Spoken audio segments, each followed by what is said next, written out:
I spent a whole morning just lying on my rock half asleep, tail swaying. This is how a dragon should live. I flew a patrol loop around my territory. The venom pig pen had been expanded. The boar was rooting in the mud. The 4 sows were napping under a new roof, and the 8 piglets had doubled in size, fighting over food. Grak had a kobold guard sitting on the wall with a stick, looking as serious as if he was guarding treasure. I circled twice satisfied and flew on. I checked ogres in chains hauled stone while kobolds cracked whips. I flew north and saw a new kobold tribe settling in, digging burrows, learning to build from the veterans. Everything was running smoothly. I came home and lay back down. For the first time in almost 4 years I had nothing to worry about. No fighting, no sleeping through growth spurts, no preparing for battle. Just peace. After 5 or 6 days everyone had recovered. Brew and Buck were back on their feet. Grak had his bandage off and was proudly showing everyone his new scar from the ogre fight. The wall was repaired, the gate had new iron hinges. The watchtowers were 3 times thicker, and Vivian's arrow slits were all finished. I called the leadership to the hilltop. Brew and Buck in front, Grak beside them, and Ral, the gnoll leader, standing slightly behind. Ral was the only one of those original 15 surrendered gnolls who'd made it to level 4 and survived 3 years. He looked nervous. Gnolls had never been invited to leadership meetings before. First thing I said, the gnolls fought well. You broke the ogre's flank. You chewed through their rear. Without you, the shield wall would have fallen. From now on gnolls have equal status with kobolds. The same food, same housing, same share of loot. Ral froze, his ears twitched. Then he dropped to one knee, fist on chest, head down. He tried to speak but nothing came out. 3 years of waiting. From prisoner to recognized leader. The second, now that gnolls are moving up, the worst mining jobs go to the ogre prisoners. They're big, strong. One ogre does the work of dozens of kobolds. No reason to waste them. Brew grinned. After how many warriors those ogres killed, making them dig was letting them off easy. Then I asked Buck for numbers. Over 1,000 total. 800 kobolds. Over 100 gnolls. 11 ogre prisoners. With new tribes and stragglers joining since the battle, we were approaching 1,500. But food was becoming a problem. Mushroom farms couldn't keep up, and forest hunting grounds were getting thin. Buck mentioned 2 other food sources. A human trade caravan that comes through maybe once a year exchanging flour for our iron. Beast hides, and some half-elf settlements to the east that occasionally trade grain for iron ore and dried mushrooms, though they're very closed off and suspicious of monsters. Half-elves. My bloodline memory had plenty on them. Mixed blood of humans and elves, treated as the lowest class in the Elven Empire. No citizenship, no property rights, no access to advanced magic. Most work as laborers in plantations and mines with no hope of rising. Old Salix even left a note. Mostly too tough and stringy. But I wasn't thinking about eating them. I was thinking about grain. Tell me more about these half-elves, Buck explained. About 1,000 years ago a half-elf hero named Geary led tens of thousands in a rebellion against the Elven Empire. They fled east to the edge of Sunset Forest. After Geary died, most scattered. Some went back to slavery, some stayed and built small settlements. The biggest one, named Geary after the hero, has about 600 people. The others have 200 or 300 each. They know farming and livestock. Their grain output is far more stable than our mushroom digging. But they're extremely closed off. Never let outsiders inside their walls and trade only through fence gaps. Here's the problem my bloodline memory spells out clearly. Green dragons are the most feared of all chromatic dragons among elves and half-elves. They discover a green dragon nearby.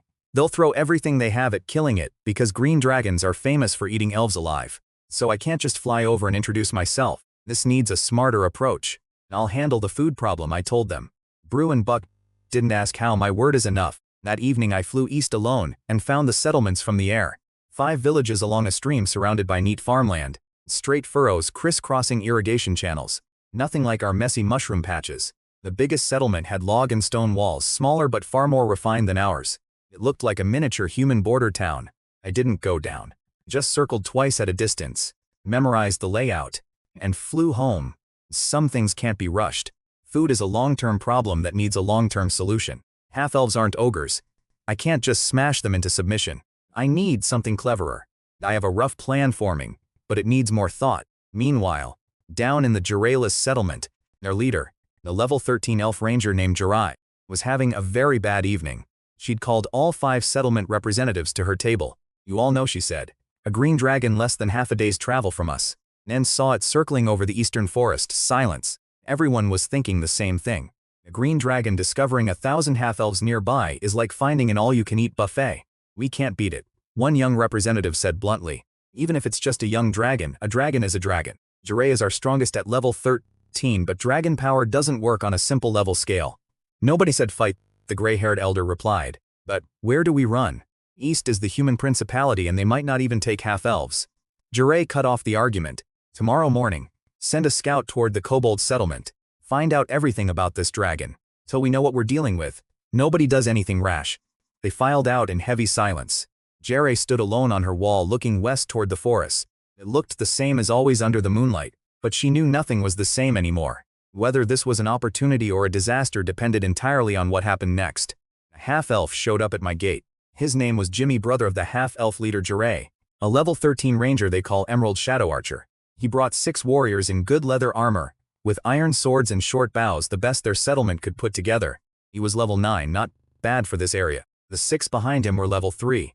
He stood outside the wall and announced himself politely, asking to see the master of this place. Brew went out to meet them. I could tell from up on my rock that Jimmy was sizing Brew up. Level 6 Kobold should be easy, but then noticing the pressure didn't match the number. Brew feels more like a level 10 beast these days thanks to my dragon blood. Walking through the fort, Jimmy looked surprised.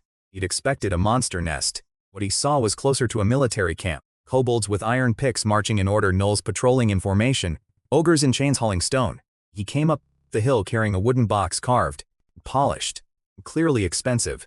When he opened it, I saw gold coins, hundreds of them, neatly stacked, gleaming in the afternoon sun, red and blue gemstones scattered on top. I had been about to hit them with dragon pressure as an intimidation tactic. I pulled it back so fast I nearly strained something. My claw, already halfway extended, froze in midair. A vine slithered silently from the rock wall, wrapped around the box and lifted it to me. I poked through the coins with a claw tip, held a ruby up to the light. Pure, valuable, which set it back, and swallowed the entire box whole. You half-elf have good manners, I said. Jimmy launched into his rehearsed speech. Great, true dragon. My sister the Emerald Shadow Archer has long admired you, heard of your fame, sent me to pay respects. All very formal, very polite. I nearly laughed out loud. Admired me? Heard of my fame? I've been in this forest 4 years, 3 of them asleep. What fame? They saw me circling over their settlements 2 days ago, panicked, and scrambled together a box of protection money overnight. This gold was probably saved up to buy farming tools from human merchants, but I didn't call them out. Don't slap a smiling face, especially when that face comes with a box of gold coins. I received your goodwill, I said. Tell your sister that I treat friendly neighbors with courtesy. I hope both sides can maintain this kindness. I waved a claw at Brew. Put them in decent quarters. These are guests, treat them well. Brew nodded and led them away. As Jimmy walked off, one of his young warriors tugged his sleeve and whispered, Jimmy, your legs are shaking. He looked down. They had been since he opened the box. His sister's long robe had hidden it. Shut up, he muttered. Shaking in front of a dragon isn't shameful. Getting home alive is what matters. I watched them disappear into the fort. Sensible people, these half-selves. I can work with sensible people. Far to the east, on the Geary settlement wall, Nora stood in the same spot as last night, staring toward the western forest, winding an old bowstring around her finger over and over. Next morning, Jimmy and his warriors ate breakfast in our mess hall. Mushroom soup with rough wheat cake, not tasty but filling, then came up to the hilltop for the real talk. I'd grown a vine table and chairs overnight. Noach on one side, Brew, Buck, Grack and Ral, the gnoll leader, sitting furthest away since gnolls had only just been promoted. Jimmy and his 6 warriors sat on the other side. The mood was completely different from yesterday's gift-giving. Everyone could feel it. Today was business. I'd been thinking all night. The half-elves have food, money, and farming knowledge. They're afraid of me because green dragons eat elves, but they can't guarantee they'd win a fight, so they're willing to talk. That doesn't mean they'll accept anything I ask. They showed goodwill to avoid bigger losses, not to become servants. But I don't want a one-time protection payment. I need their surplus grain next year, the year after, and every year after that, through fair trade that keeps my tribe growing steadily. And I think I know what they want most. Let's get to business, I said. You have plenty of food, my tribe doesn't. Need a stable grain supply. Jimmy nodded. He'd walked around the fort yesterday and already figured this out. Nearly 2,000 mouths, including ogres, and our mushroom farms can't keep up. We can provide food, but we need something of equal value in return, he said. Buck laid out our inventory on the table. Mushrooms, steady but small output. Iron ore, decent quality, limited vein. Beast hides, mostly level 2 to 4, only a few higher. Venom toxin production not up yet. Jimmy pushed the list back. We grow mushrooms too, and more than you. We hunt our own hides. We have our own iron vein. Our smiths aren't as good as your dwarves, but good enough. The venom pig toxin might be worth something, but the quantity is too small. He paused. Anything silence. Bruce's fist clenched and unclenched. We had nothing they needed. Then I spoke. Yes, everyone turned to me. Exchange for your grain, I said when I reach legendary rank. I will support your return to the Elven Empire and help you take your ancestral lands.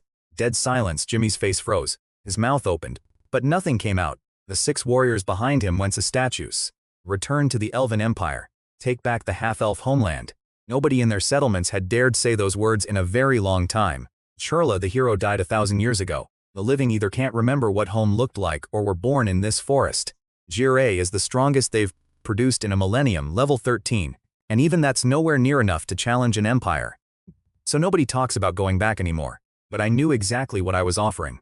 Legendary rank isn't something you pick up at a market. The entire Sunset Forest might not have a single legendary being, but I'm a dragon. Chromatic dragons who survive to adulthood are practically guaranteed to touch legendary. I just need to keep living and growing. At my rate, it's almost certain. The future belongs to me. These half-elves have been scraping by on the forest edge for 1,000 years, waiting for exactly this. Someone legendary level who would stand on their side. Their founding hero was a legendary. The one who led them to freedom. In their eyes, legendary is the pinnacle of power. Of course, I know the Elven Empire is a continental superpower that won't fold to 1 or 2 legendaries. But the half-elves don't know that. Honestly, by the time I'm legendary, who knows how strong I'll actually be? Jimmy lowered his head. He took a slow breath. Are you serious? His voice was much quieter than before, as if he was afraid he'd heard wrong. I didn't answer. I just looked at him with my green-slit eyes and let the silence do the work. Jimmy asked the question I expected. How can you be sure you'll reach legendary? And even if you do, that's 100 years from now. How do we know you'll keep your promise? I let him ask. It meant he was hooked. Your first question. I can't guarantee it. Just like you can't guarantee your sister will still be holding her settlement next year. Your people survived 1,000 years out here not because anyone gave guarantees. You survived by gambling. You bet on Gurla and won. Now I'm asking you to bet on me. Your second question is simpler. Have your sister sign a dragon bloodline conversion contract with me?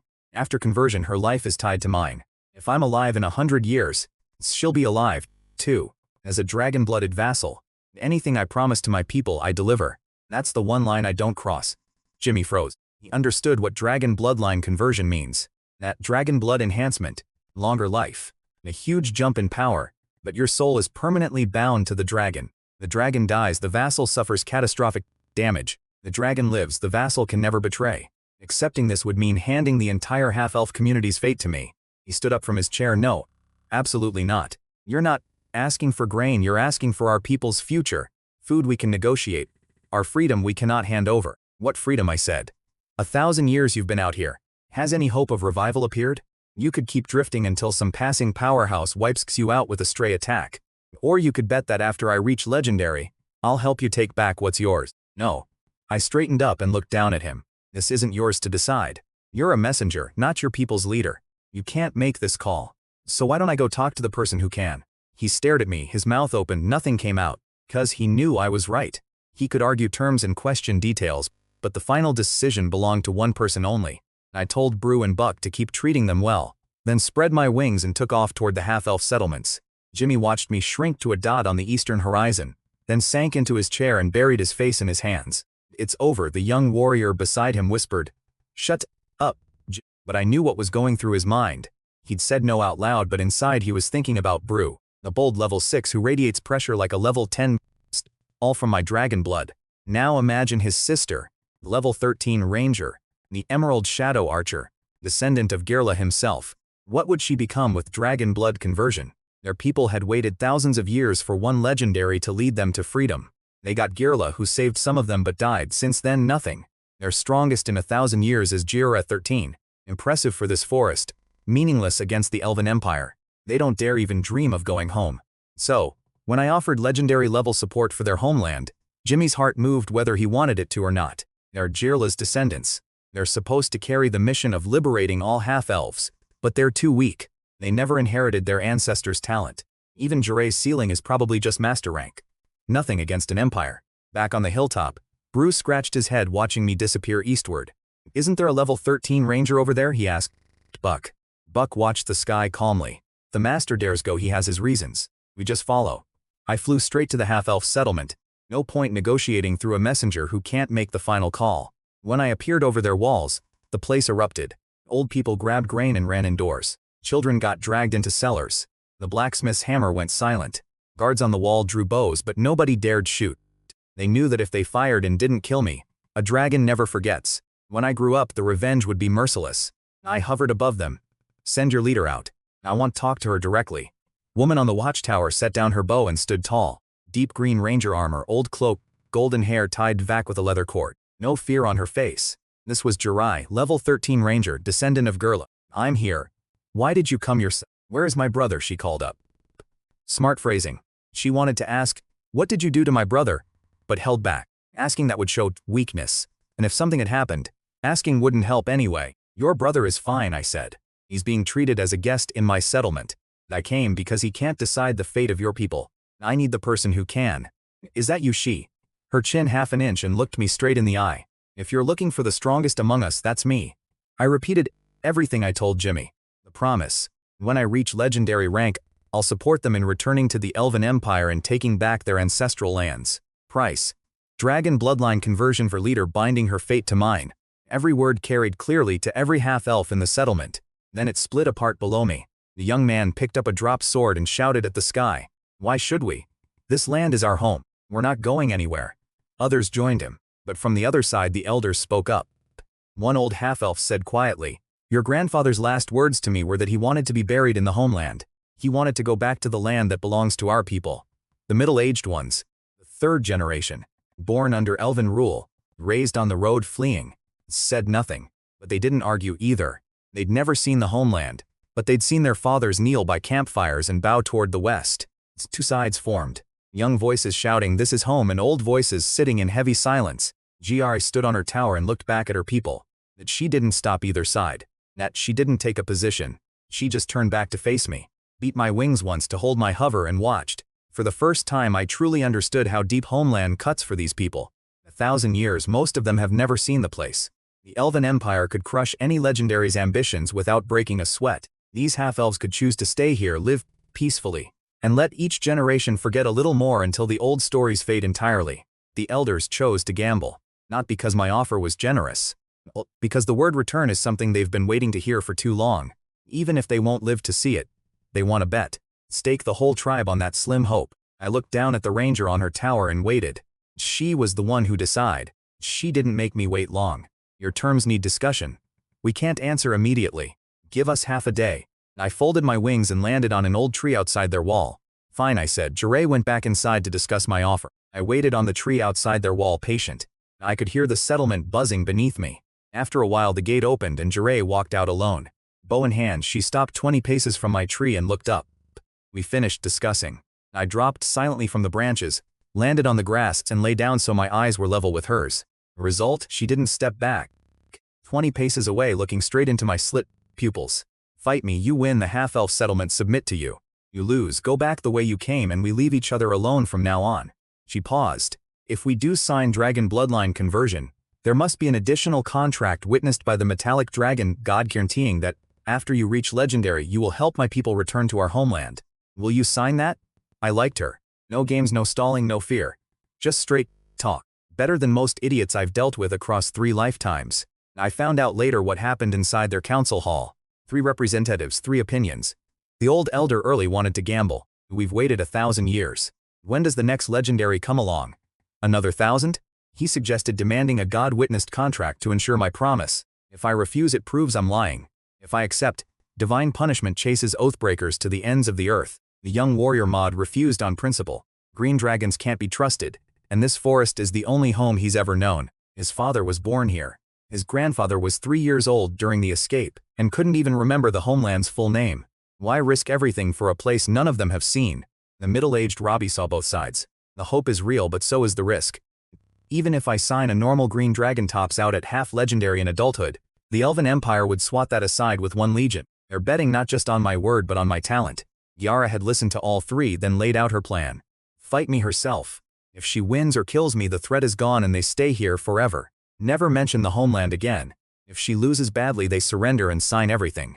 No point resisting what you can't beat. If it's a close fight and we hurt each other roughly equally, They still submit because a dragon that can trade blows with a level 13 titled Ranger, while still a young dragon, has terrifying potential. Either kill that dragon or join him. There's no middle ground. All three agreed. And so here she stood, bow drawn. Arrow knocked. I rose from the grass and spread my wings slowly. One dragon, one ranger facing each other on the grass outside the wall. Fine, I said, a fight it is. Geary's first arrow came so fast I didn't even see her draw. One blink and it was aimed at my face. I twisted sideways and it punched through the edge of my wing membrane. I pulled up immediately. Can't stay close to a level 13 ranger. She flashed between the trees and fired again. I rolled in the air. The arrow scraped across my belly scales, leaving a white line. Just a test shot and it still marked my armor. I dropped every last bit of carelessness right there. She moved fast on the ground, calculating angles, waiting for me to come down. I didn't give her that. I circled and hit her with my breath. She dodged before it landed barely. The grass behind her wilted, outsprouted, rotted, and smoked in a long scorched line. She glanced back at it. Your breath is far stronger than what the old books say about young green dragons. You have no idea what else I've got, I said, and chased her path with a second blast. She dodged again, but her footwork was getting tighter. The ranger technique she was using, some kind of feather step, burns stamina fast when you're weaving through dragon breath repeatedly, and she knew she couldn't keep running. No ice on the sky, which meant I chose when and where to attack, while she could only react. The longer this went, the worse her odds. After dodging a third breath, she stopped in the middle of the clearing. She drew her bow to full and loaded an arrow wrapped in faint green light. All her magic poured into the tip. She could only fire 2 of those per day. If both missed, the fight was basically over for her. I saw it and slammed to a stop in Madeira. The green streak tore from ground to sky. I twisted. The arrow grazed my left wing root, slicing a thin line through the membrane. Dragon blood seeped out. I had to end this before the second shot. I folded my wings and dove at her. My rear claws reached for her position. She couldn't dodge in time, so she pulled her short sword. Claw met blade with a shout. The impact split the skin between her thumb and finger, but she managed to deflect most of the force along the flat of the blade. I landed hard, stamped 2 craters in the grass, and swept my tail at her flank. She vaulted over it, one hand on the ground, flipping above the tail, and, on the way over, her sword nicked my tail tip. Shallow cut green blood. I didn't look back. I climbed again. Close combat wasn't working. Her agility was too good. I needed range. I chanted dragon tongue and sent vines from the ground at her ankles. She sidestepped. More vine roots, all bursting up at once. Her rhythm broke for just 1 beat, and I hit her with my breath at that exact moment. Net, she rolled desperately. The edge of the mist caught her cloak hem, which turned black and crumbled. She dropped to one knee, gasping. After everything, dodging, blocking, now fighting up close, her stamina was nearly gone. She decided to finish it. She stood, drew the bow one last time, and poured every drop of remaining magic into the arrow. The bow itself hummed, resonating with her. Every bit of wind on the clearing seemed to flow into that single shot. She released. The arrow punched clean through my wing membrane with a sharp tearing sound. Blood poured from the hole. Pain hit me like lightning. I lost balance and barely managed a controlled crash landing. My left wing hung limp, bleeding from a ragged hole. That was the strongest shot she'd ever fired in her life. Then she saw the green light. Tiny glowing points appeared along the edges of the wand. Own flesh reconnected. Blood vessels reattached one by one. Muscle fibers realigned. In seconds, the hole closed completely. Every scratch and cut on my body vanished. Her face went blank. This wasn't in any book. Green dragons don't regenerate like this. Her ancestors' records lied. Though in fairness, normal green dragons can't do this. I'm not a normal green dragon. I stretched my healed wing, looked at her, and waited. She let go of her bow, let go of her sword. You win. She pushed the hair from her face. Sweat, dust, exhaustion. Pressed her right hand to her chest. Gave me a half-elf submission bow. Lost as agreed. The half-settlements join you. Dragon bloodline conversion. Grain trade. Net contract. All on your terms. I looked down at her, satisfied. All that effort, and I'd gained another powerful vassal. On tomorrow morning, I said. No, turning toward home. Bring your people. We sign officially. Geary walked back to her gate. On the wall above, the old elder tapped his cane on the ground. I can say one thing for certain. That is no ordinary green dragon. The young warrior mod slid his sword into its sheath and was quiet for a moment. Maybe you were right, grandfather. The gate closed behind Geary. Torches lit up along the wall one by one. Tomorrow everything changes. The next morning, Geary arrived with a full procession. Behind her came the leaders of all 4 other half-elf settlements. Then hundreds of warriors escorting dozens of carts. Enough grain to feed 2,000 mouths for half a year. Plus 1 cart packed tight with gold coins and gems. The Brew and Buck were waiting at the gate with Grak and Rao. 2 rows of kobold warriors stood at attention, iron spears polished to a mirror shine. When the first cart appeared on the forest path, Brew and Buck stepped forward to welcome them. Meanwhile, Jimmy had barely slept. He'd been going crazy not knowing what happened when I flew to his sister's settlement. That morning, Maud pulled him aside and told him everything. Geary fought me and lost. They were here to swear loyalty. Before Jimmy could spiral into guilt, Maud added something important. Last night we tore through every old book in the settlement. Early nearly ripped apart every box in the attic. We found something in a text brought from the Elven Empire. A description of variant dragons. 1 in a million mutations. Even weak variants reach legendary at adulthood. Strong ones can touch demig or near divine power. A variant dragon that survives to maturity basically becomes a continental power. He told Jimmy not to blame himself. Your sister just got a ticket to legendary. This is the chance our bloodline has waited 1,000 years for. Early says none of this was your fault. It was probably decided from the start. I'd spent the morning redecorating. When the half-elves walked up the hill, Jimmy's jaw dropped. The bare rocky hilltop was gone. I'd grown the whole thing over with vines and trees woven into a natural green palace. Vine arches formed a domed ceiling with gaps that filtered sunlight into shafts of light. The floor was soft moss. At the center, an opening straight to the sky poured sunlight into a dragon throne. Then curved naturally into armrests, backrest and a tail groove. No carving, no tools, just abundance magic shaping living wood. I sat coiled on that throne, wings folded, tail draped along the vines, eyes catching the light. Geary looked up at me, then back at her people. She found Jimmy in the crowd, Maud's hand still on his shoulder. Their eyes met, and she gave him a small nod. I'm fine. She stepped into the central beam of light, set her bow at her feet and knelt on one knee.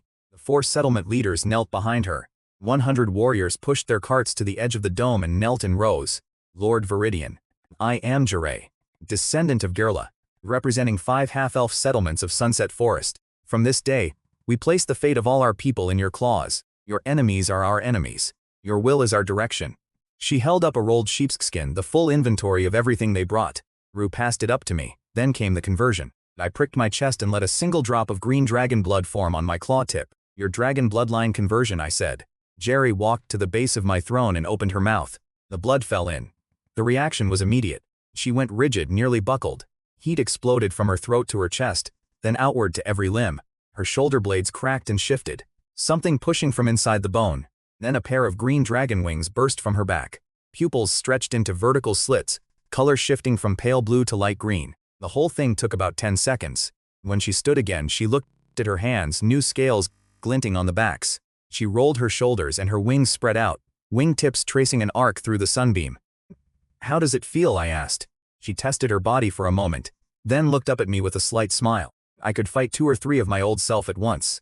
I can feel it. My life force is stronger. My lifespan has clearly increased. I nodded. I could sense my blood flowing through her. The level 13 dragon-blooded ranger. She wasn't far below me in raw power now. Proper master-level fighter would have trouble with her. Your brother and your people are waiting below. Go see them. She walked down the steps. Jimmy was staring up at her. Milt Sizz. He started. She glanced down at him. What? Are they ugly? He shook his head. He couldn't find the words. I could tell he was beating himself up, thinking if he'd been stronger, things wouldn't have come to this. I stood from my throne and walked to the edge of the dome, looking down at the settlement below. Kobolds, ogres, half-elves. 4 races all in one place. No fighting, no chaos. It felt like collecting entries in some kind of encyclopedia. Every new race I added gave me a strange sense of accomplishment. And sure, the ogres were doing hard labor and weren't happy about it. But that's what happens when you attack someone's home. Consequences. The gnolls earned their equal status through 3 years of service and bleeding in battle. The half-elves came in strong with farming skills, supplies and a hero unit. The level 13 dragon-blooded ranger who could probably give a baseline master rank fighter real trouble. They brought their own value to the table. Equal status was only fair. That evening we lit the biggest bonfire the tribe had ever seen. Ordered triple rations for every race. Even the ogres in the dungeons got extra meat and mushroom soup. The guard who delivered their food said they stared at the extra portion for a long time, afraid it was some new punishment. He left without explaining. When he checked back, they'd chewed through the bones. Food is food. Around the fire, kobolds and gnolls fought over roast meat. A few half-elf warriors tried to keep their dignity at first. They consider themselves civilized after all. But after Grak shoved a dripping slab of roasted beast into their hands, they gave up pretending and jumped into the scrum. On the wall, kobolds and gnolls were having a mushroom wine contest. One gnoll passed out howling after 3 bowls, and some half-elves watching nearby couldn't help laughing. Up on the hilltop things were quieter. My green palace glowed faintly in the moonlight.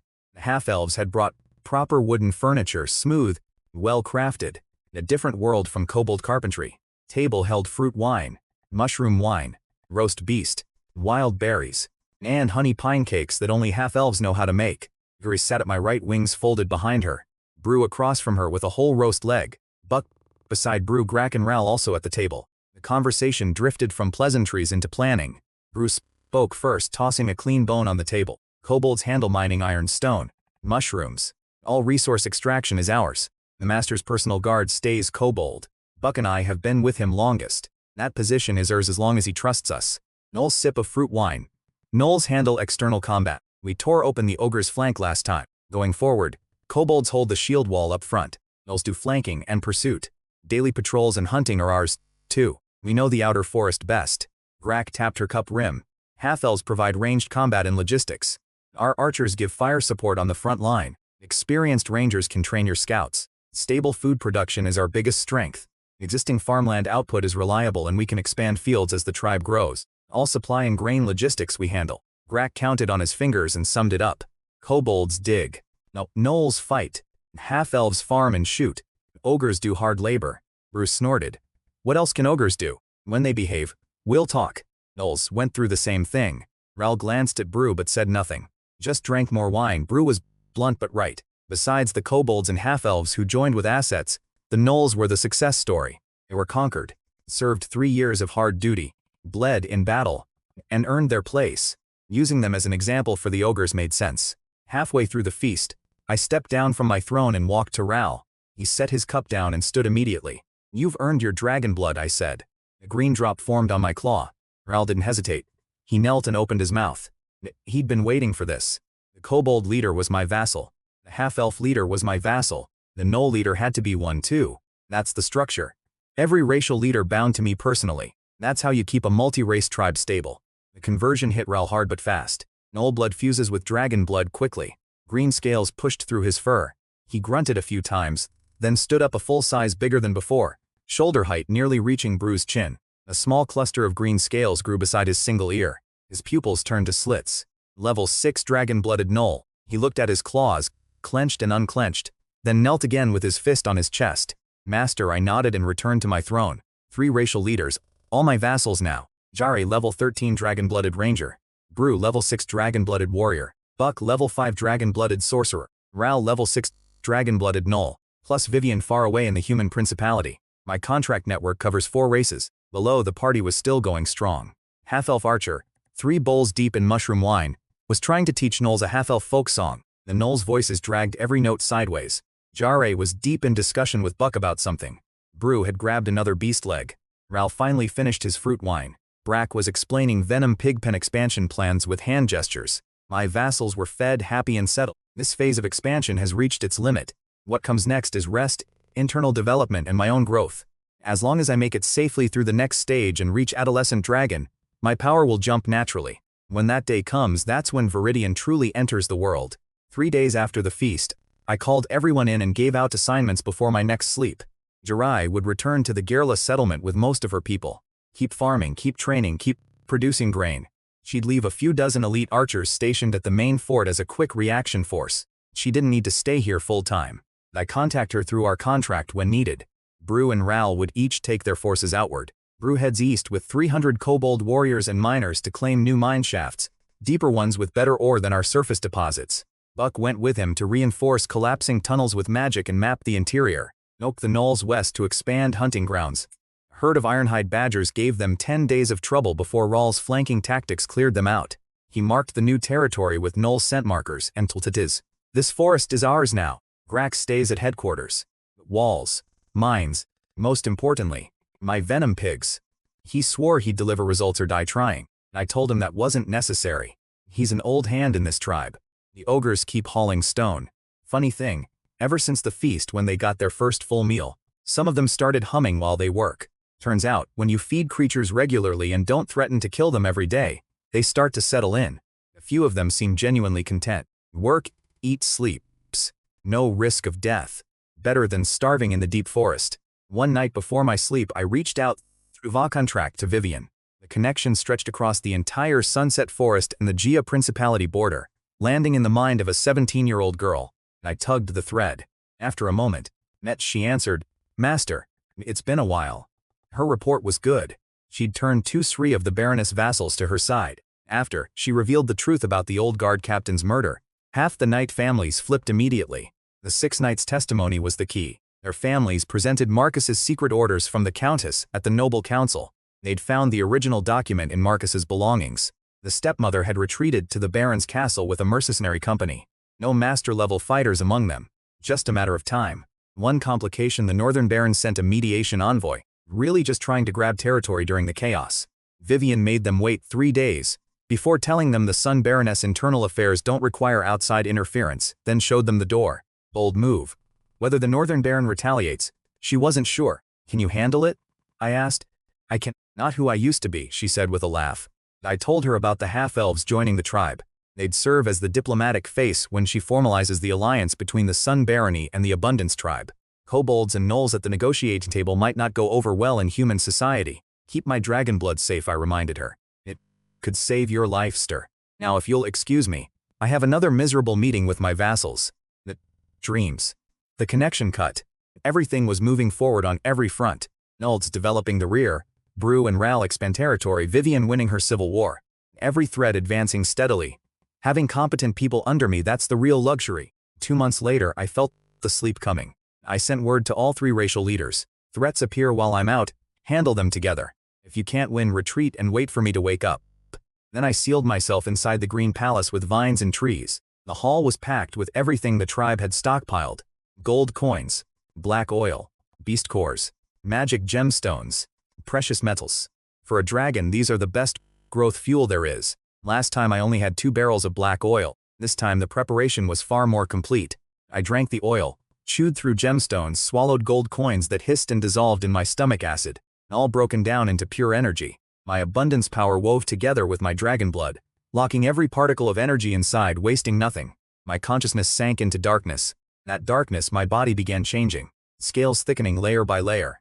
Wing membranes tightening, growing tougher. Bones stretching longer, growing thicker, crackling softly. Dragon horns rising slow the sides of my skull.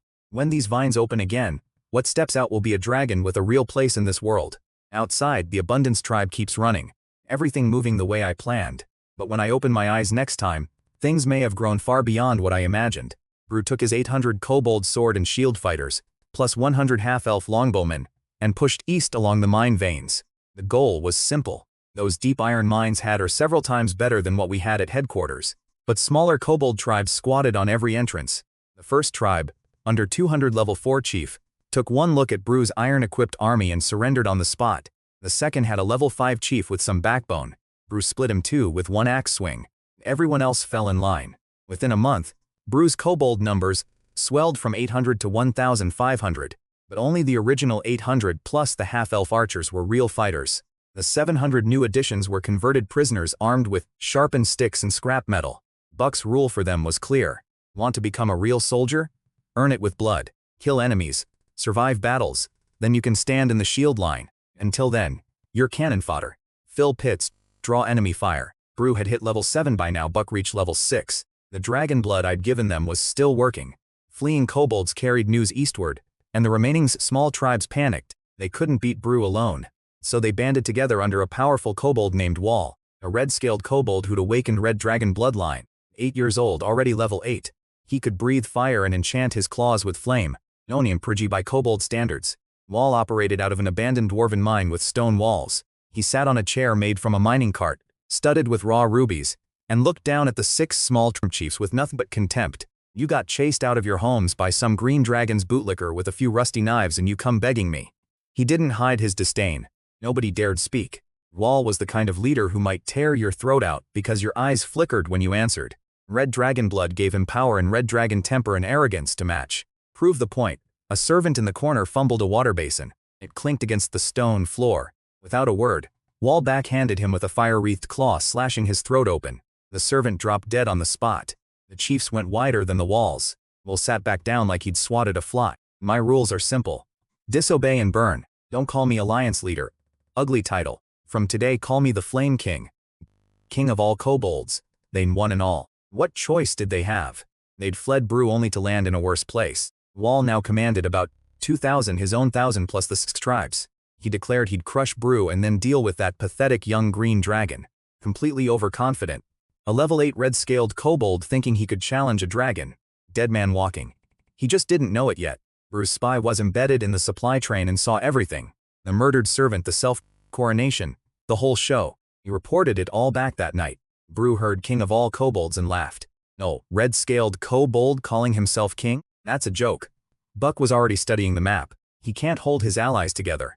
Those 6 tribes came to him out of fear of us, not loyalty. His real force is only his own 1,000. Kobold to kobold without other races helping them.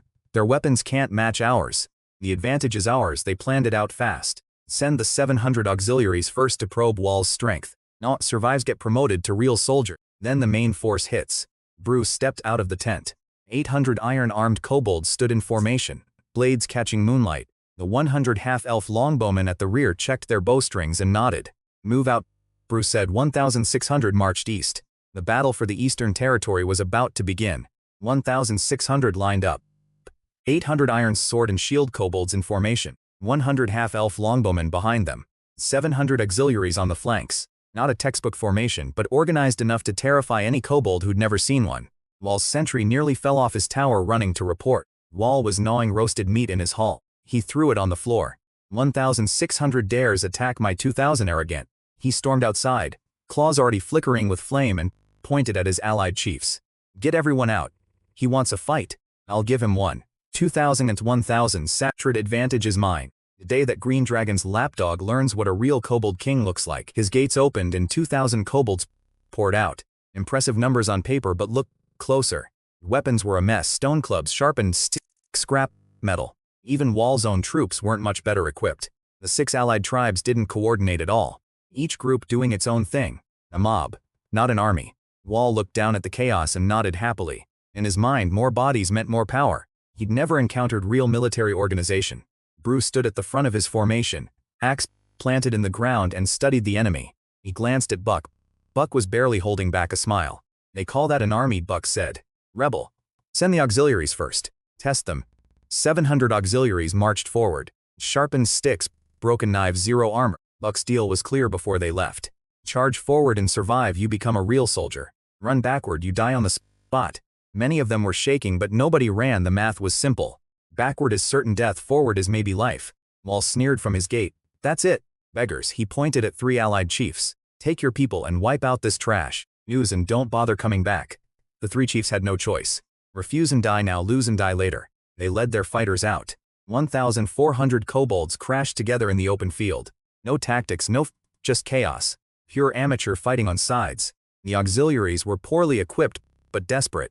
The allied tribes were pushed into it against their will, fighting half-heartedly, scared of losing to Broo, but also scared of losing too many troops and getting absorbed by Wall. 2 sides fought to a stalemate.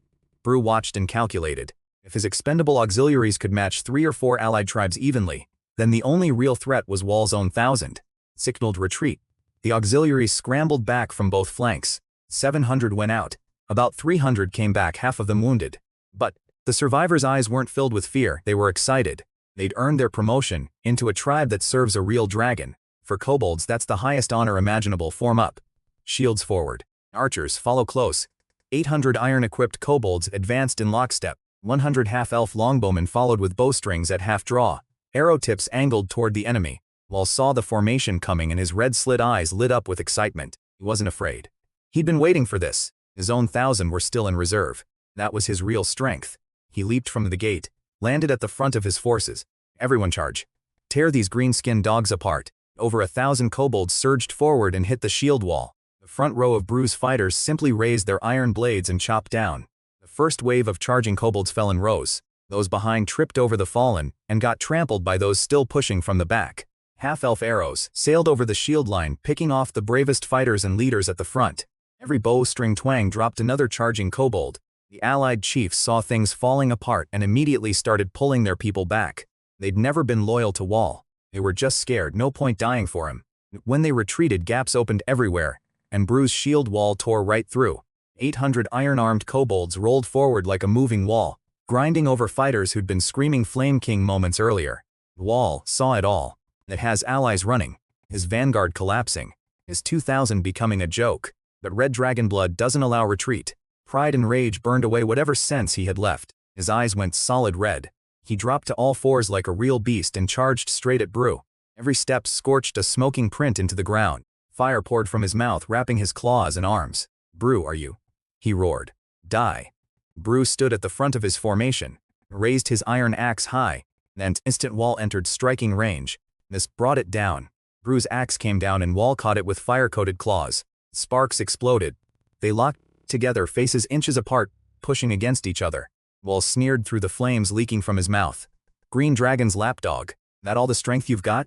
Bru didn't waste words. Arts press harder. Then Wall swept at his waist with his free claw. Bru twisted away. The fire claw scraped across his leather armor, leaving a scorched line. They both jumped back 3 steps. First exchange, even Bru glanced sideways. The main battle was only 50 paces away, his 800 shield fighters grinding through Wall's forces. He couldn't let his duel spill into the formation. So, he dragged the fight to an open clearing off to the side. Wall followed, mocking him. "Running? Aren't you supposed to be that little Dragon King's best fighter?" He didn't care about being lured away from the battlefield. Red dragon blood made him care about only one thing: killing Bru to prove he was the strongest kobold alive. They clashed again, no more testing. Wall's style was pure aggression. Every swipe aimed to tear Bru apart. No defense. No holding back. Trusting his red scales to absorb counterattacks. Bru fought completely differently. Deflecting with the axe shaft. Not sidestepping. Redirecting force. Waiting for openings. Wall slashed down. Bru dodged and swung upward from below, catching the soft, unscaled flesh under Wall's arm. A huge gash opened up, blood pouring out. Wall screamed and shoved Bru back, then cauterized his own wound with fire claws, burning it shut while grinding his teeth through the pain. "That all you've got, Flame King?" Bru taunted. He rarely mocked opponents, but hotheads like Wild are easy to bait. It worked. Wall lost it completely. He opened his mouth and fired his breath weapon, a pillar of orange flame. Nowhere near a real red dragon's power, but terrifying for a level 8 kobold. The blast was too wide to dodge. Bru could only plant his axe in front of himself and take it. When the fire cleared, Bru was standing barely. His whole body was charred black, but my dragon blood inside him was already working. Green light glowing under the burned skin, new tissue pushing off the dead flesh. Wall's chance. One more hit and Bru would be done. Dropped to all fours to charge and sank into mud. The ground under him had turned into a swamp half a foot deep. His claws and legs were stuck. The more he struggled, the deeper he went. Buck stepped out from behind the clearing. Staff pointed at the mud, magic still flowing. Not swamp spell. "You 2 against 1, Wall screamed. Buck looked at him like he was an idiot and expanded the swamp wider. Then vines burst from the mud's edge and wrapped around Wall's body. "We're kobolds. We're monsters," Bru said, limping forward. "Who told you we play fair?" Wall tried to breathe fire at him, but the mud had shifted his balance. The flame sailed over Bru's head. In the gap after the breath, Bru rushed in and buried his axe in Wall's left shoulder, blade sinking to the collarbone. Wall screamed. Fire exploded around him, burning Buck's vines and splashing mud everywhere. Bru ripped the axe free and jumped back. Wall's left arm hung dead, the wound deep enough to show bone. He knelt in the drying mud, using fire to stop the bleeding, shaking all over. Buck hit him with a slow spell. Every movement halved in speed. Wall looked like a beast drowning in tar. On the main battlefield, Wall's forces had collapsed completely. The shield wall had rolled over them. Half arrows kept dropping anyone who tried to rally. It was finished. Wall knelt in the cracked mud, staring up at Bru. Then he smiled. A bitter, broken smile. "I awakened red dragon blood on my own. How can I lose to someone who got his power by groveling to a dragon? Won't accept it.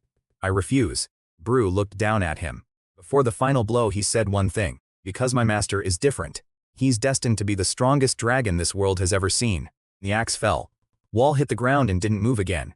Wall fell with the axe wound running from his collarbone to his chest. His fire went out, his eyes stayed open, reflecting the noon's sky. Bru pulled his axe free, looked down one last time. "That's nothing." Walked away. Buck followed, then turned and burned Wall's body to ash with a fireball. The self-proclaimed Flame King ended in flame. Fitting, Wall's flag came down, ours went up. Of Bru's 800 shield fighters, 600 were still standing, half of them wounded. The half-elf archers barely lost anyone. A few injuries, no deaths. Bru was quiet about the numbers. 200 veteran kobolds dead, traded for the entire eastern mine chain and the security of everything behind it. He knew the math made sense, but these were his people. Saying it out loud was different. Buck handled it practically.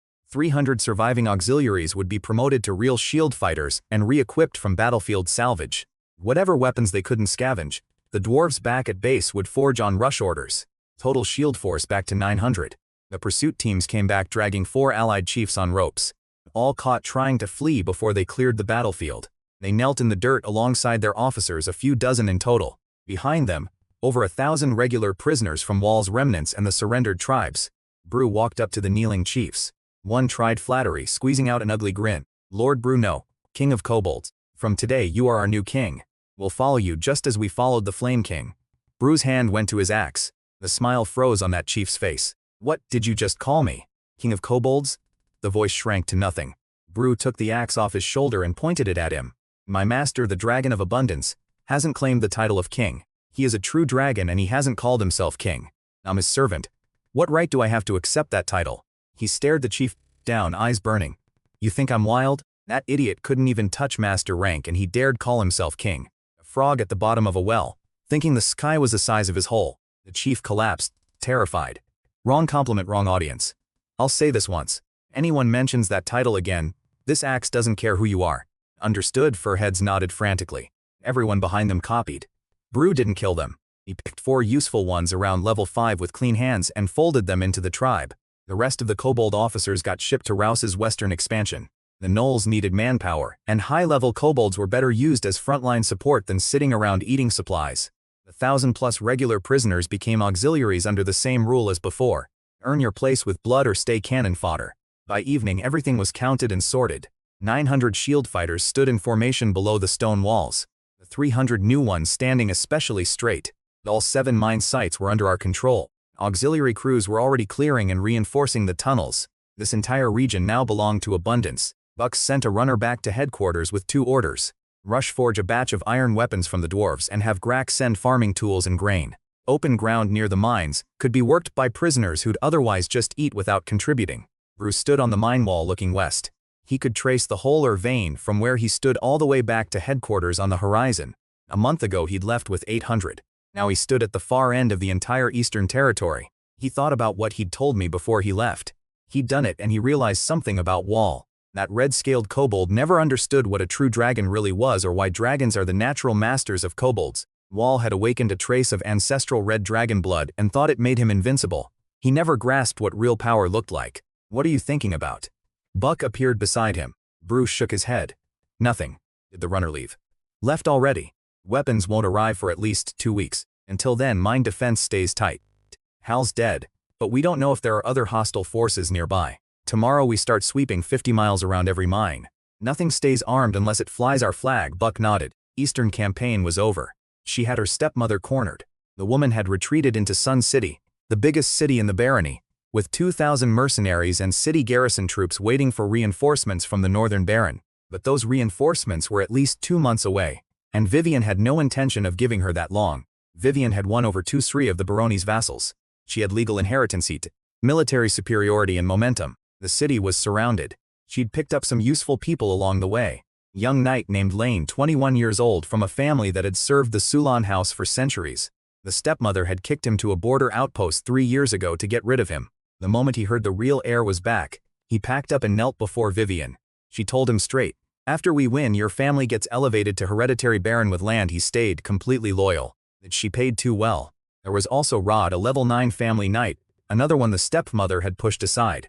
He ran the cavalry, 800 riders, all under control, commanded by the 6 knights I'd given Vivian back at the tribe. It was pouring rain when intelligence came from inside the city. The eastern wall along the river was weakest. The mercenaries were concentrated at the west and north gates. Some of the Southgate city guard were ready to switch sides, and the mercenary vice captain had put a price on his own boss's head. 300 gold coins for the mercenary captain Bartel. Vivian handled it like she'd been doing this her whole life. Accept the terms. Anyone who opens the gates gets 3 months extra pay. 300 gold for Bartel. Tell General Olsen to approve it himself. Don't bother asking me. The moment Bartel dies, announce that mercenaries who surrender get severance pay and can go home. Anyone still fighting after that gets no mercy. Lane brought her a baked pine cake. Rod walked in, saw it and gave Lane a look. "Didn't you bring her honey cake yesterday? What exactly are you here for?" Lane kept his composure. Vassal looking after his liege. Perfectly normal.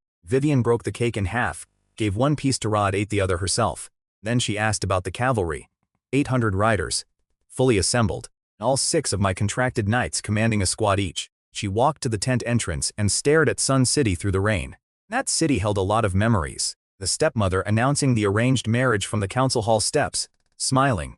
The old guard captain bowing to her for the last time, promising the trip north would be safe. The nobles who've once lined up to toast her father, swearing they'd follow his daughter just the same, now hiding behind the woman who stole everything. She pointed through the rain at the city walls. 3 days. I want to be standing in that council hall. She turned to Lane. Handle the battle plans. After we win, every promise gets kept. She paused. Also, your cake was too dry. More honey next time. Lane blinked, then smiled, pressed his fist to his chest, and bowed. As you command, my lady. He walked into the rain with lighter steps than when he'd arrived. Inside Sun City, Vivian's stepmother Eileen stood at her window drinking wine, watching the rain, and running out of options. Vivian had nearly 4,000 troops outside, 800 cavalry, 3,000 infantry. The stepmother had 2,000 mercenaries and city guards, but they were crumbling. The Southgate garrison was ready to flip. The mercenary vice captain was secretly negotiating a price to kill his own boss. Eileen knew the truth nobody else did. She wasn't really waiting for the northern barons' reinforcements. That old fox would just wait for both sides to bleed each other dry, then march in and take everything. Her real plan was standing in the middle of her council hall wearing a black robe, a demon cultist, the kind every civilized nation swears to destroy. They worship demons from the abyss, trade lying lives, sometimes entire worlds, not for power. They've lurked in the continent's shadows for tens of thousands of years. The man pulled back his hood, dark red hair, amber eyes with pupils halfway between human round, with the slits, grayish skin with a fine net-like pattern on his neck and hands. A half-breed, part fire demon, part human. His price, 3 baronies worth of land on the edge of Sunset Forest, handed over to his cult. Eileen went pale. 3 baronies? Centuries of territory, never lost an inch. And you want me to give it to demon worshippers? Cultist smiled thinly. The girl outside wins. This land goes with her name, not yours. You won't keep a single inch. You won't even keep your life. He was right, and she knew it. She was the outsider who married in. As long as Vivian lived, every noble had a legitimate heir to rally behind. Eileen could only lose once. Vivian could lose 100 times and come back. She drained her wine and turned the glass upside down on the windowsill. Deal. A wise choice.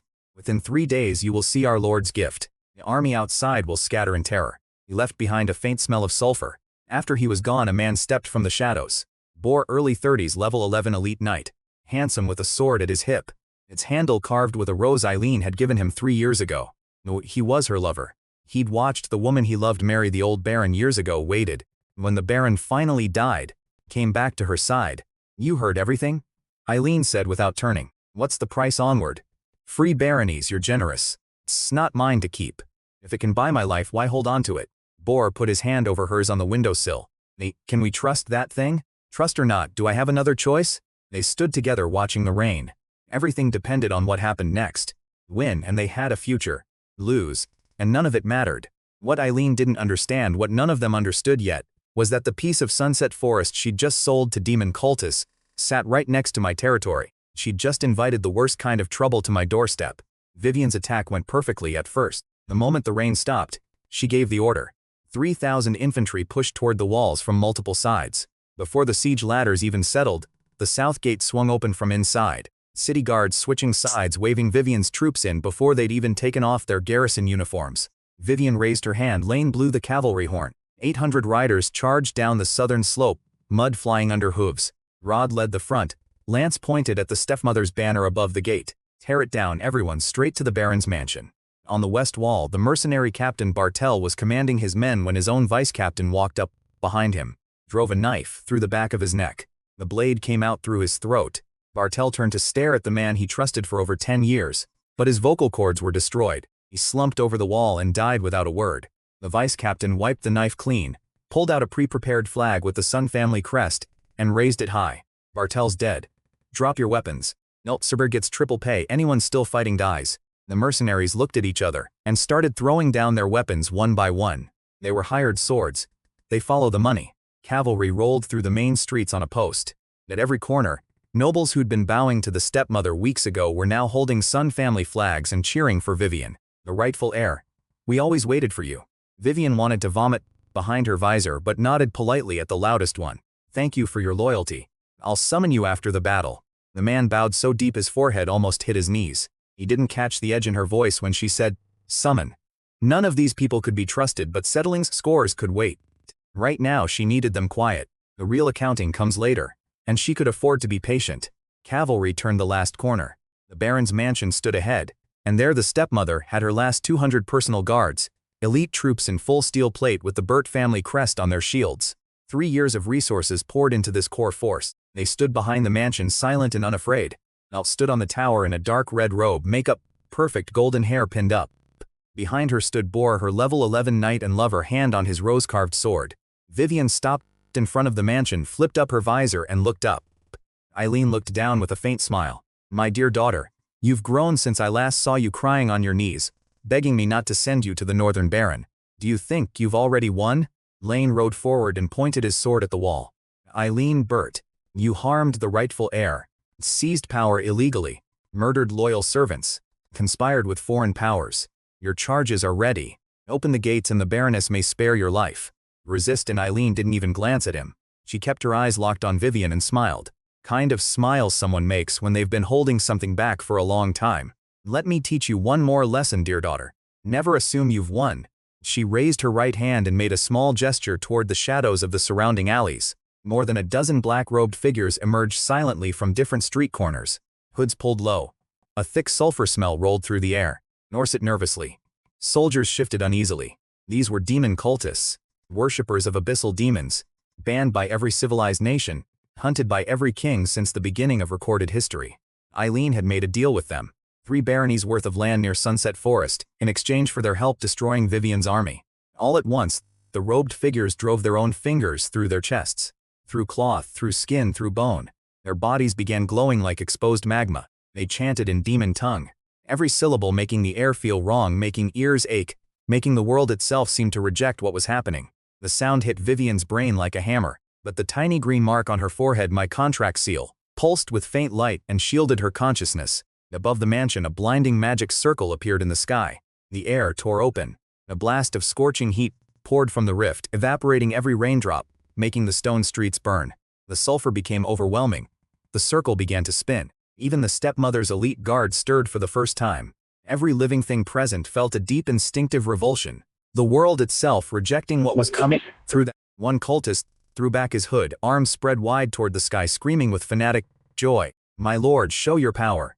Let these ignorant humans witness the greatness of demons." The air around the rift twisted and warped. Sulfur choked the entire city. Leaves on street trees curled and browned. Rainwater on the cobblestones boiled into steam. The horses went mad, bucking, retreating, trying to flee the city no matter how hard their riders pulled the reins. Animals sense things humans can't, and every animal in that city knew something terrible was coming. Vivian stared at the shape forming inside the crack and went pale. "The fire demon." Lane heard her. "What a fire demon?" She repeated, knuckles wide on her reins. "I saw illustrations at the Mage Academy in the capital. Fire demons are native to the deepest abyssal layers. As a race, they rival dragons. Adult fire demon is at minimum master rank. The stronger ones are legendary. Many abyssal layer lords are fire demons. They're one of the true apex races of the abyss." She couldn't understand how it was possible. According to legendary mages' research, beings like fire demons shouldn't be able to enter the main world at all, unless something very unusual was done. The rift tore wider. A 4-fingered claw reached out, joints covered in hooked bone spurs, magma light pulsing through cracks in its skin. It gripped the edge and ripped the opening apart. The demon, Geary for short, squeezed through and landed. The cobblestones cracked outward from the impact in a dozen lines. He stood nearly 4 mm tall. The skin was a shell of cooled lava, cracked and glowing at the joints. Bone spikes ran along his spine. His head was somewhere between a bull and a human, with 2 curving horns like closing sickles. No lips, fangs exposed, dark red spikes leaking between his teeth with every breath. He looked around and inhaled deeply. His voice shook with excitement. "The main plane. Finally I'm back." Hundreds of years had passed. His thoughts turned to the cursed elf empress. "This time, I'll kill you." Up on the tower, Eileen watched the demon. Eileen's mouth curved into a smile. She didn't know what layer of the abyss this thing came from and didn't care. It was clearly stronger than anything she'd ever seen. That was enough.